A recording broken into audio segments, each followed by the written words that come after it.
Good afternoon. My name is Eric Levinson, Head of Business Development here at VinaCapital, and we're here for a quarterly update. We're going to talk a little bit about the market, a bit about the economy, and we've invited Andy Ho, Chief Investment Officer of VOF, the Vietnam Opportunity Fund, to give us an update on the fund. The fund reported its interim financial statement ending December 2020, and so we'll hear more about the portfolio. Before we do that, I'm going to turn it over to Ismael Pili, our Head of Research, to talk a bit about what happened in the Vietnam market in the first quarter. So Ismael, market actually did pretty well. Give us a little flavor for what did well and if there were any surprises. Sure. So the VNI ended at 1191, which is up 7.9% Q and Q. The market was generally trending higher, save for a little bit of an outbreak that actually saw a little bit of pullback. But the confidence that investors had with the government addressing the pandemic was reflecting the fact that we did see a sharp snapback. What did well for the first quarter include things such as IT, consumer discretionary, real estate, industrials, and financials. The laggards were, I guess, the sectors that you could say were the defensive ones, such as consumer staples, utilities, healthcare, energy, and some of the material sectors. Interesting. So when you look at the numbers, IT was by far the best performer. Is there anything specific that investors should know about that? Yeah, IT is very small as far as index weighting is concerned. It's only about 1.5%, and it's actually dominated by one name, FPT. We would train investors to look more towards the financial sector, which is about 32% of the index, and that's probably dominated by the banks. We're more upbeat with the prospects for the banking sector on the notion that margins can expand and provisions can remain low, leading to superior earnings growth as far as we're concerned going forward. Excellent. You know, another thing that has gotten a lot of press recently, domestically, but also in some international press, is the increase in the domestic investor here in Vietnam. And what has that done, do you think, for the stock market, and particularly in the first quarter? Yeah, I mean, foreign net selling was actually quite aggressive in the first quarter, more so than what we saw in 2020. It's not an isolated situation. We did see a wave of foreign selling across the region, save for Indonesia. But what that's done is the locals came in to catch that fall in the sense that we saw record account openings and we saw higher average daily turnover. We're knocking about $700 million. And if not for a little bit of a technical glitch, I would argue that we could probably have hit about $1 billion per day as far as trading value turnover. Interesting. And the last question for you is just maybe give a little bit of a flavor for valuations. And so the market was up 15% last year, up about 8% in the first quarter. You know, what's your take on the valuations of Vietnam as, you know, an absolute and then versus its regional peers? Sure. As we stand at the moment, the PE is about 15.5 times.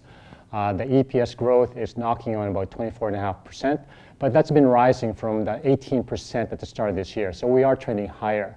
Now those numbers may pale in comparison relative to the region, but the region fell off a cliff. They fell 50% last year, and now they're rebounding to about 103%. Now, the one thing I would say about this is that Vietnam is still trading cheaper, despite that earnings growth that we're arguing for. The ASEAN average is about 17 times PE, and I would tend to say that the earnings certainty that we have in Vietnam is much more assured relative to what we have elsewhere in the region. Part of the reason is the political story, the economic backdrop, and even on the social front in the sense that we can address the pandemic quite well. Excellent. Well, Ismael, thank you so much. I'm going to now turn it over to Michael Kokalari, who is the firm's chief economist. If you've been following VinaCapital for a while in VOF, you've certainly heard from Michael and read his bi-weekly reports. So Michael, give us a flavor for how the economy is doing. Ismael talked a bit about what happened in Q1. For your comments, maybe focus more on kind of forward-looking, what your outlook is for the economy in 2021. Well, I continue to expect 6.5% growth this year. The economy grew 4.5% in the first quarter of the year. And at first blush, that might seem like, well, how do you go from 4.5 to 6.5? Actually, though, the first quarter growth was surprisingly strong if you kind of dig behind the numbers. We had a kind of mini COVID outbreak from the end of January. Also, if you consider the fact that in the beginning of last year, we had tourists coming for about 2 months of the year. Tourism used to be about an 8% slice of the economy, so that dropped off a cliff. But despite that, we actually a little bit faster in Q1. So the Q1 number is stronger than it looks, and to me, it supports that we'll have 6.5% growth this year. So how do you get from 4.5% to 6.5%? Yeah, that's a great question. If you dig behind the numbers, the personal consumption of people, domestic people living here, personal consumption grew by about 9% in the first quarter. Now that number will probably tail off a little bit as the year progresses. The year-on-year comparisons will get more difficult, but I think it's quite certain that we'll have about 7-8% personal consumption growth this year. That's just in line with the long-term average. That's not a heroic assumption. And also, I think you'll get manufacturing growth also back to in line with its sort of 5-year average. Yeah. Interesting. Now, one of the things that we've talked about is let's call it, I don't know if we call it the quality of the manufacturing or kind of the breakdown. So if you think about the manufacturing, what's going on today versus 10 years ago, how has that evolved and what has that meant for the economy?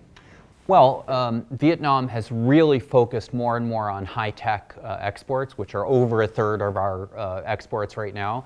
And in particular, we've really benefited from this, the surge in the demand for the so-called stay-at-home products. These are things that people need to work and stay at home. We saw some statistics out, I think it was yesterday, from Gartner and IDC that laptop sales in the US are up basically 50% in the first quarter of the year. So all that has really benefited us.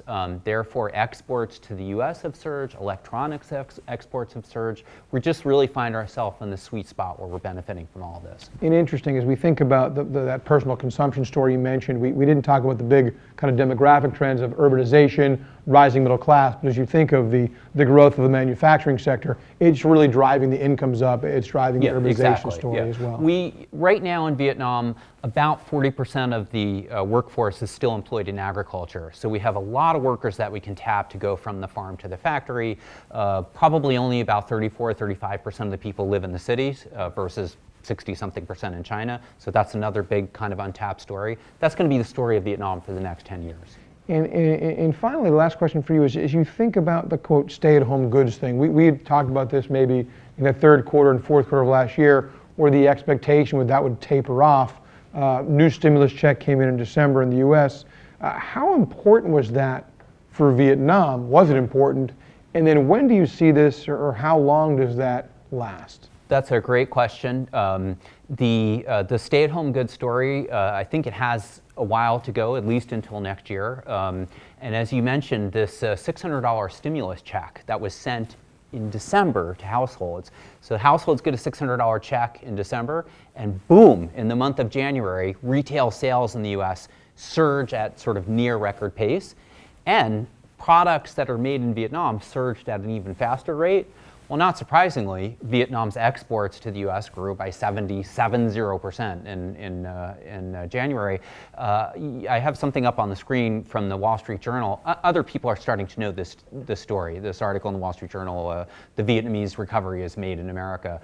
As far as how long it will play out, you might think, like with everyone getting COVID vaccines, like, okay, maybe this is going to end soon, but I don't think that's the case. There was some research published last week from Nick Bloom at Stanford, who coincidentally was one of my economics teachers at Stanford.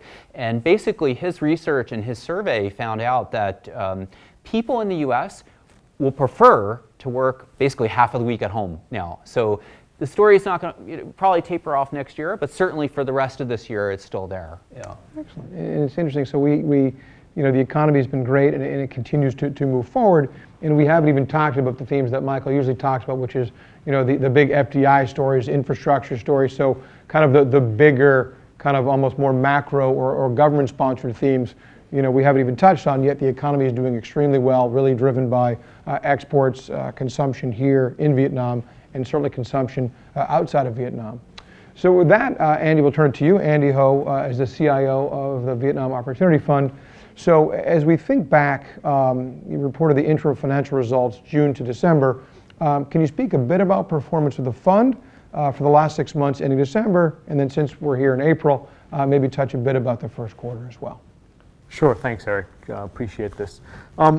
We've done very well. We've been very fortunate. The markets have treated us very well. The economy has done very well. The government has done a great job handling the pandemic. As a result, from July to December, our NAV increased about 28%. From July to March, we've gone up 35%. And at the same time, as you can imagine, our share prices have gone up as well. During the July to December, we've gone up 35%, and from July all the way to March, we've gone up to over 45% in share price per share, price per share. Now, inside of our portfolio, I like to say that our top 5 holding is quite diversified. Our largest holding is the steel company. We like the steel business at the moment because the government is spending a lot of money on infrastructure as a way to help the economy recover from the pandemic. At the same time, property development is still quite hot. People are buying. People are getting wealthier. They're spending upwards of $800 to $1 billion in the stock market a day. So they are also spending in the real estate side. And so they are buying. So real estate companies, steel companies will do well. So our second largest holding is KDH, which is one of the largest, if not the largest, landed developer in Vietnam. We also have ACV, which is an airport operator. As you can imagine, anything to do with the airport, flights, tourism, etc., will not do so well. So ACV did not do so well. Their revenue was probably half last year, and profit as well. They deliver about a $75 million in profit in 2020. But we do expect a significant recovery in 2021. We expect this company to grow over 130% in profits in 2021. Our other top holdings in the portfolio include ACB, which is one of the top private banks in Vietnam, as well as the largest jewelry company, P&J. Some of these companies are growing anywhere between 22% per annum in 2021 over 2020 to 52%, which is what we expect Hoa Phat to grow in terms of their profit. So just to give you some figures, Hoa Phat's profit for 2020 was over $580 million after tax. We expect that to grow over 50% in 2021 over 2020, and that's our largest holding. And that was up about 114% in the calendar year 2020. Exactly. Okay. So in short, we're quite excited about the quality of our portfolio. Obviously, we have a lot more than just the top 5. The top 5 makes up about almost 50% of the total NAV. But we continue to look at some really great private companies, such as schools, hospitals. So let's get there. So for those of you that are familiar with VOF, you know the story. For those of you that are unfamiliar, we talk about how it takes a private equity approach to the public markets, a combination of both public equities and private equities. You know, people are always interested in the transactions. What was a recent transaction and the rationale, and then maybe so buys and sells. If there's anything you bought recently, kind of why, and anything you maybe divested recently, what was the rationale? So maybe start there. Yeah, okay, that's fine. So for the July to the February timeframe, let's say about 8 months, we've actually divested almost $100 million in what we call public equities. And we've divested about $80 million, over $80 million in what we call private equity. So roughly $170 million worth divested. We recycled that money into more or less private investments. We invested in one of the largest private hospital systems in Hanoi. We put almost $30 million in that. It's a strong brand in Hanoi. In Hanoi, healthcare is in huge demand. As people get wealthier, they're going to pay for it. But the issue is that the density of the city is so tight that they aren't going to issue any more new licenses for hospital. So we've been fortunate to be involved with this hospital, but the idea to grow this hospital will not be to grow more hospital, but to grow satellite clinics, which is similar size as hospitals, right? So we're going to grow a spoken hub model, if you will. Okay. There's a hospital in the middle of town, but we'll have many clinics. The size between 5,000 to 10,000 square meters. These are basically the size of hospitals around the city of Hanoi. So this is a strategy we have with the hospital we call TCI. So that's an investment we've made during this fiscal year. We've also deployed over $60 million in what we call structured products. Structured products usually have a few components that are key. One is a clear exit, roughly 2 years out. 2, some sort of convertibility feature into the equity of the business. 3, we have some sort of running yield, like a bond has a running yield. And 4, and again, we're most fortunate is that we've asked for collateral. to support the redemption of these bonds in the case we ask for redemption. And so this is actually another very unique feature of the portfolio where you have the ability to not only buy private equity, public equity, but also work specifically with issues about creating something that you like that is unique to VOF. I think at the end of the day, what's important for us to look at in the portfolio is earnings growth, right? So as Ismael mentioned earlier, the market has an average earnings growth for 2021 over 20 at around 24%. We expect the VOF portfolio to deliver about 36% for 2021 over 2020. Now keep this in mind, in 2020, the growth was 0% for the market. So it was a flat growth for the market, right? VOF grew 21% at the same time. So the companies inside of VOF portfolio grew its earnings by 21%. At the same time, the whole entire Vietnam stock market, the VN index, grew at 0%. So again, we focus on quality businesses, and the reflection of the quality is in its earnings growth. Now, in terms of kind of what's on the horizon, is there anything within the pipeline that you're able to discuss? Yeah, I think big pictures, I get this question quite a bit. Big pictures, what are the asset classes that we do see coming down? Because I know you can't talk about specific deals. That's why I want to be sensitive to the question. So in terms of asset classes, equitization is one of the key asset classes that we've seen over the years. Unfortunately, I have no visibility into activities in this area. And that's from the government or privatization? Yeah. Equitization is really a process in which the government takes the state-owned enterprise and allow the private sector to participate in the ownership of the business. We've done a lot, including VinaMilk, and we've been wildly successful with VinaMilk. Unfortunately, over the next 6 to 12 months, we don't have much visibility into this area. The second is what we call pre-IPO private placements. We do see quite a few coming through. We're working on one at the moment. And the other area is what we call private equity.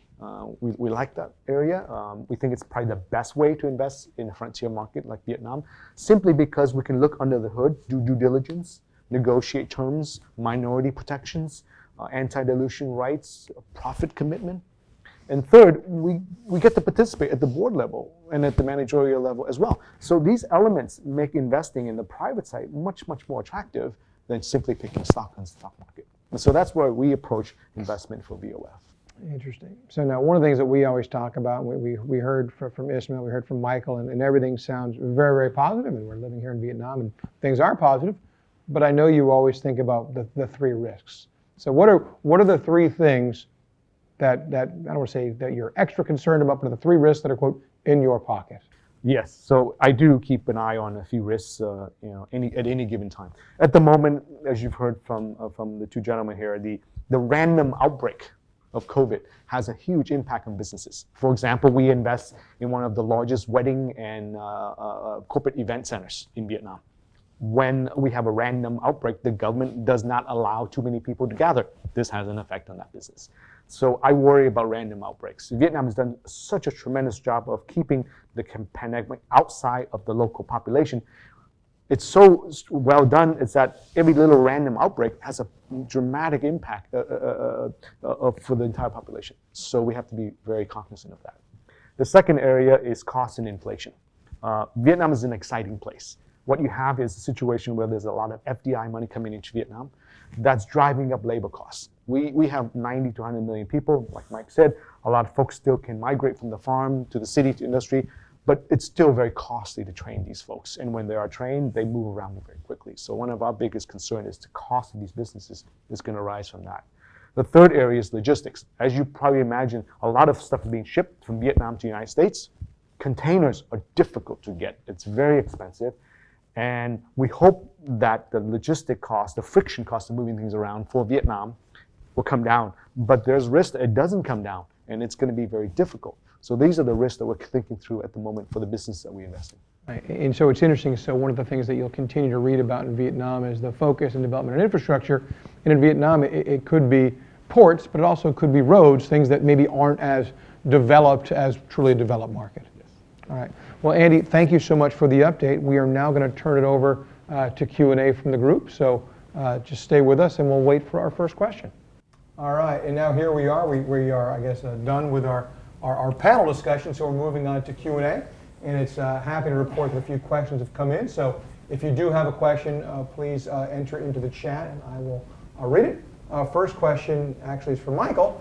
And so question here says, last week, the U.S. took Vietnam off of the list as a currency manipulator, something that you kind of predicted, maybe not the formality of it, but will Vietnam get back on? Is this good for Vietnam, or is it kind of much ado about nothing?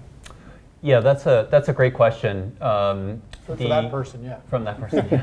The Trump administration put Vietnam on the currency manipulator list at the end of last year, and I think the reasons why we've been taken off, there's a couple reasons. One, we never thought this would be a risk from the beginning. We published some reports and some newspaper articles about this all the way back in October last year. And first and foremost, the geopolitical aspect. This is Vietnam is a potentially want to keep a very good relationship with the U.S. U.S. want to keep good relationships with Vietnam. If you look at what's been happening in, for example, the South China Sea in the last couple months, it always seemed pretty clear to us that that alone was the reason that the U.S. wants to keep good relations with Vietnam. Now, that having been said, how quickly this issue has been resolved, it was faster than what I expected.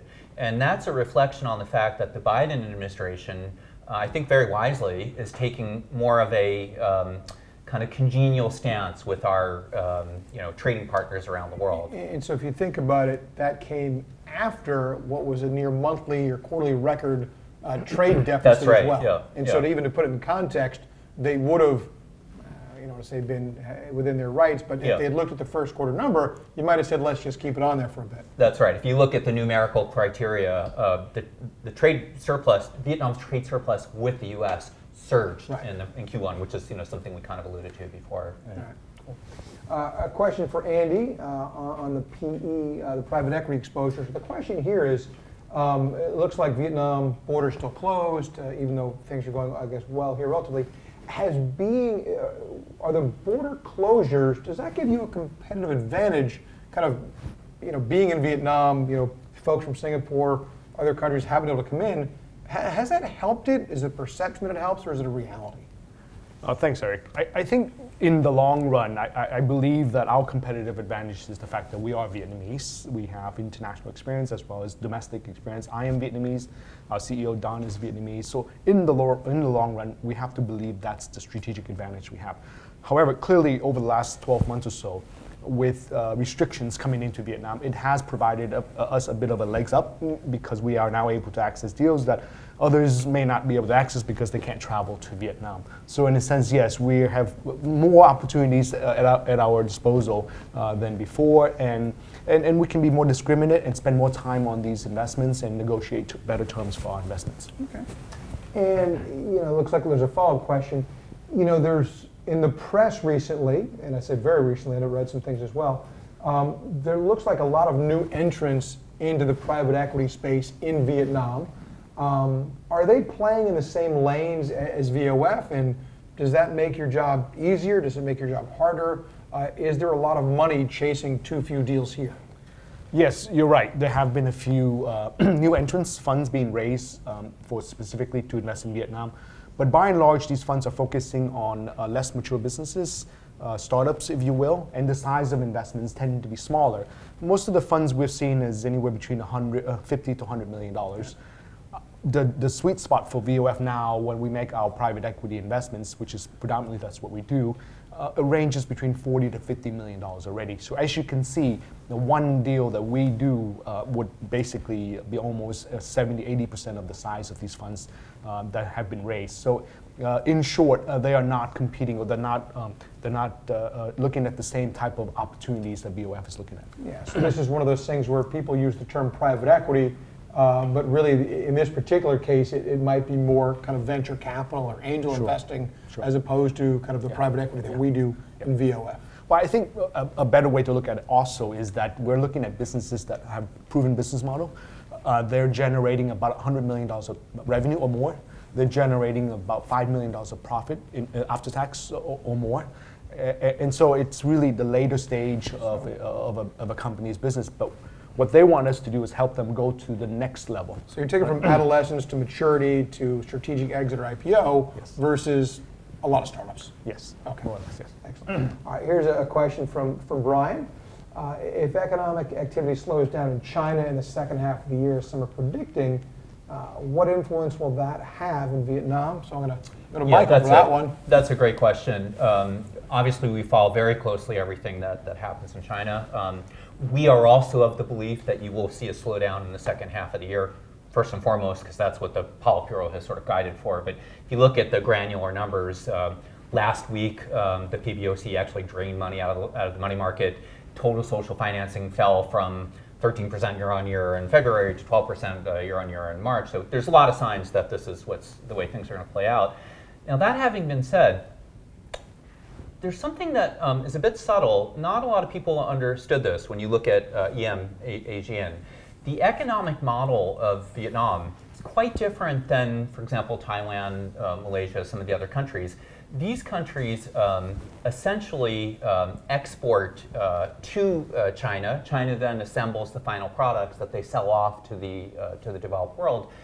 Vietnam, in contrast, imports production materials. We run persistent trade deficits with China. So actually, if China slows down, that would actually make it easier for us to import those production materials that then we use. We kind of compete with China. We make the final products that we then sell off. So it's a great question, but it would actually be a small positive for Vietnam. And I'll actually ask a follow-up. So one of the things that you've talked about in previous webinars has been factories or companies that are going to be moving their manufacturing from China to Vietnam, kind of thinking about not even COVID, but the whole kind of dependence on one country, one supply chain. Right. You might see a natural slowdown if just more manufacturing leaves.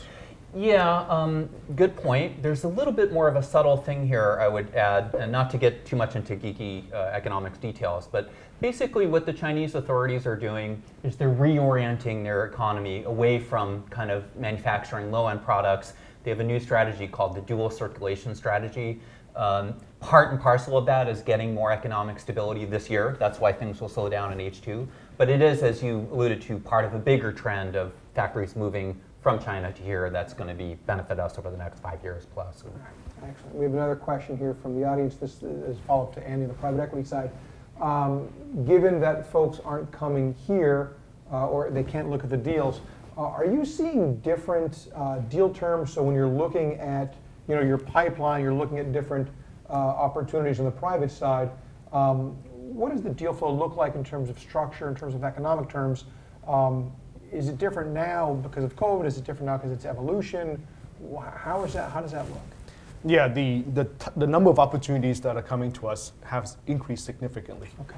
Further, as time has gone by, as the economy has developed, the size of these opportunities, the size of these businesses have also gone up. So the size of the opportunity for us to deploy money has also gone up from anywhere between 10 to 20 million now to 40 to 50 million. So the number of deals has gone up, and the quantum in which we can deploy money has also gone up. In terms of structure, the structure hasn't really changed dramatically. We have a few structures that we are pretty confident and we're pretty good at to deploy. The economics associated with the structure obviously changes as time goes by. For example, in a convertible bond, our running yield may come down because interest rates have come down, and the IRR for the investment may come down from an expected of 25-30% to about 20 to 25. That's really a reflection of the fact that there's a lot of money, a lot of capital looking for good investments in places like Vietnam and looking for different types of opportunities. Okay, cool. Another question, again, more towards the private side, so we're going to go back to you. It is a VOP update. So, year to date in Vietnam, the market's up about 15%. We talk about how, earnings revisions, earnings up, on the public side, 25%. So the forward PE, even though the market is up 15, the forward PE hasn't gone up by that much. It's now about 15 and a half, a little bit between 15 and 16. What are you seeing in private side in terms of valuations? I know they don't move in tandem, but in terms of, are you still seeing the opportunity to generate the outsized performance? Yeah, so at the moment, the deal that we're looking at, still the earnings per share growth is still very strong, anywhere between, a couple of days ago we're closing a deal, the growth is about 30 to 40% per annum for the next 3 years. Yeah. So in terms of EPS growth, we're still seeing strong growth in these businesses. In terms of valuation, yes, the public equity market has come up. The private side doesn't move as fast, so we have that luxury, and we still have the opportunity to get into businesses and open up the hood, see what's going on, understand it better, understand management better, and get minority protections, etc., and participate at board level as well as managerial level. So all that part of our private equity practice makes it a lot more easier and confidence for us to deploy money into these businesses. So you can have a higher conviction idea because you just get all the information. Yes. Okay. So here's a question that I didn't write. There's a couple questions that, as a business development guy, I would have probably asked you anyway. There are a number of options for UK-based investors when it comes to investing in Vietnam. Why should VOF be the access point to Vietnam for folks looking to get exposure? Yeah, clearly, there's a lot of opportunities, a lot of options for folks in the UK and Europe to access Vietnam. But we do believe that VOF, the O stands for opportunity. It provides access to not only public equities, but private equities. And in fact, we spend probably 80% of our time looking at investments that are private to make an investment into. Over time, these companies will go public. So in essence, VOF provides a broad set of opportunities for investors that want to access Vietnam. That's the uniqueness of the fund. Second, we have over 17 years of experience with this fund, and I have to admit we've outperformed throughout the 17 years from a long-term investment perspective. And third, we're the only fund that pays dividend, or in fact, we're the only fund that gives money back to our shareholders, and we do it in two forms. We do it in the form of a share buyback and in the form of dividend. On the average, we give back money to our shareholders anywhere between $50 to $70 million a year. And that really comes from the return of the investment, whether it's realized or unrealized or from dividend from the underlying investments. So bottom line is we generate quite a bit of return and we give it back to our shareholders, and we're the only fund that gives it back to our shareholders in the form of dividend and a share buyback. So I'll summarize, it's the only portfolio out there that has the combination of both private equity and public equity. Yes. You have return to capital two ways, both the dividend and a share buyback. Yes. And I would say most importantly, same PM lead since the inception of the portfolio. Yes. And yeah, so it's very compelling, and obviously there are new entrants with passive portfolios and other active portfolios as well. Another question here from Brian. With the pipeline of opportunities growing, are these to be funded by an increase in debt? Can you explain debt positioning and capacity? Yes, at the moment, VOF has no debt, right? We would like to take on debt. I think it makes sense. You mean debt, you mean leverage? There are two types of debts. Yeah. One is the fund can take up debt itself. Yeah. We like to do that because the cost of debt is lower. Yeah. The second is on each unique deal, we can go to the bank and borrow against the money that we invest. That's typical private equity structure. To be honest, over the last 17 years and the last few years as well, we have not taken on debt for any of the investments, and that's something that we will probably look forward to in the coming year. Okay, so anything about capacity you want to touch on? In terms I'm not sure I understand the capacity of investments. We do have capital to invest, and we are redeploying the capital that we have from our exits. Okay. We generate a lot of capital from exiting our businesses. Our model is quite simple. We invest in the business when they're private. We take them through trade sales. We generate cash. We reinvest again or give back the money to our shareholders. Okay. Two, we take the company that we invest in that's private onto the stock market, and when they're onto the stock market, we sell the shares, we reinvest that capital, or we give that capital back in the form of a dividend or a share buyback. So we have plenty of capital to reinvest as we choose, because a lot of our assets have gone onto the public equity market, and we have that flexibility. All right. Cool. Well, I'm going to ask another question here. It's about the retail investors. This is in Vietnam. There's been a lot of press recently about the increase in domestic retail investors in Vietnam. The average daily trading volume has gone from kind of 250 million maybe 6 months ago to now 900 million plus. I'll ask it two ways. First to Ismael, then to you. Is that healthy for the market? I know there are some glitches. Do those look to be behind us? And then Andy, for you, you run a really low turnover approach. Does the increase in retail investors change the way you think about turnover? So we'll get to that in a second. So Ismael, is this healthy for the market in terms of evolution and maturation? I mean, higher value turnover is a good reflection that the market is actually quite robust. In that sense, we're running around 900 million last week, and year to date, we're about over $700 million per day. The technical glitches that Eric was alluding to seems to be on its way to being resolved. And interestingly, if it wasn't for that so-called glitch, we'd probably be running well over $1 billion. And that's much higher than what you see in terms of ADT for the Philippines, for Malaysia, and Singapore. And you're knocking on Indonesia's ADT already, not counting the 2 other exchanges that's actually out there for investors to play in. I think it can only be healthy that there's a lot more local participation. The notion that you want to try and reduce the lot sizes, or increase the lot sizes, is probably not conducive to getting more local participation. As you know, we've discussed before, we don't want to be seen as a playground for the rich and famous, so to speak. We want to make it accessible to the broad market. And I think 85% of the market being controlled by the locals is a good indication of that. Yeah, interestingly, it's still, I think there were maybe 130,000 new accounts last month. It's still a little bit less than 3% of the population. So Vietnam, nearly 100 million people, say 98 million, about 3 million accounts, not all of them are active. So it's still, as much as there's kind of new accounts and interest rates have come down, the opportunity for that to double or triple before it becomes really kind of meaningful, I think is there. Back to you, has the average daily trading volume, does that change the way you think about holding time? Yeah, well, I'm not sure if it changes our view on the holding time, but it gives us a significant amount of confidence to take on a larger stake of a business, particularly if we have a view to having an exit through selling shares after they get listed or an IPO. So if we made an investment in a business, our view is in 3 to 5 years. Can you be specific on this? I'm thinking of one. I can certainly be specific, but in general, I think it allows us to say, okay, we're more comfortable taking on 40, 50, $60 million position now because in 3 to 5 years, when the company goes public, because of the higher trading volumes and the liquidity, it allows us to exit much easier. But that's a very general statement. We obviously have large companies that have very low liquidity and small companies that have higher liquidity. Yeah. But in general, an increase in the market's daily trading volume gives us significant confidence to take on a larger stake in the business when they're private. Yeah, so maybe it doesn't change how you maybe think about day-to-day trading, but it absolutely maybe impacts the buy decision in terms of size. Yes. Oh, awesome. Okay, terrific.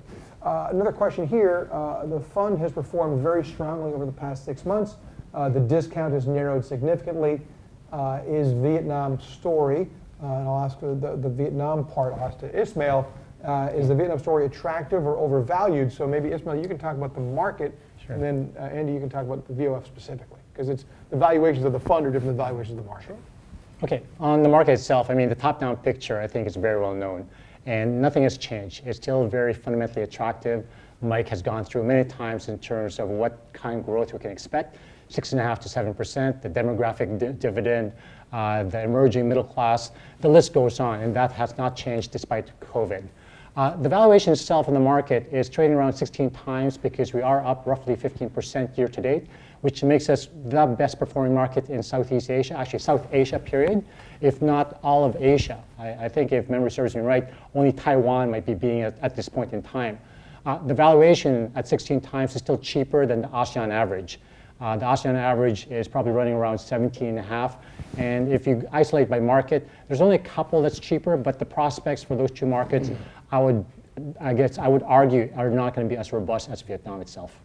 Interesting. So Andy, in terms of the actual fund valuation, you think about that, right?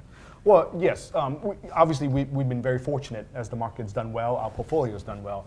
But I have to say that, look, markets will go up, markets will go down, they're quite volatile. Our view is a 3 to 5 to 7 year view. When we make our investments, we look for the long-term view. And how we look at the long-term view is we're looking at the earnings potential, the growth potential for the business, whether it's a top line or bottom line, the management's ability to take the company to the next stage. What can we do to help the business grow? Those are the things that we look at, and it reflects itself in the earnings growth over the years.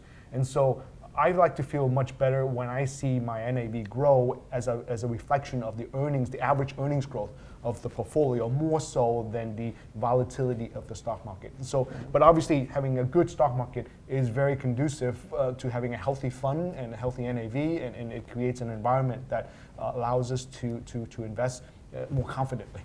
So, still cheap then. Yes. All right. Well, that's all the questions we've got from the audience. I just want to say, first of all, thank you for sticking with us. We apologize for the technical glitch, even though we've done many Zoom calls. We apologize that it somehow was delayed today, so we do apologize. But Ismael, Michael, and Andy, thank you so much for joining us. If you do have follow-up questions, please forward them to us, and we'll do another one of these at the end of the quarter. Thank you so much, and have a great week.